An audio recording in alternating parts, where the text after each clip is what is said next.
Papakita namin ang ano namin, ang kwarto namin. Kuna muna yung ano, yung windmill, yung Bangi windmill. Ah, sige, sige. Ano, wind turbine.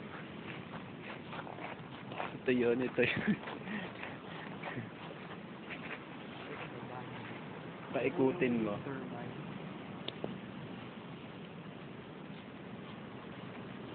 Yan na yun. Yan na yun. Naging 5 na lang po sila. No? Siguro may nagbebenta niyan dito, no? Ay, hindi yata ah. Andun. Ay, bukas pa na yung ilaw dun sa atin. Ayun yung kwarto namin. Atik kami, atik. Attic cat. Kanina nang bumaba ako madaling araw. Nakita ko yun. Yung- 3 ways to kill. Takot ako eh. Yung pala ko sa tourism.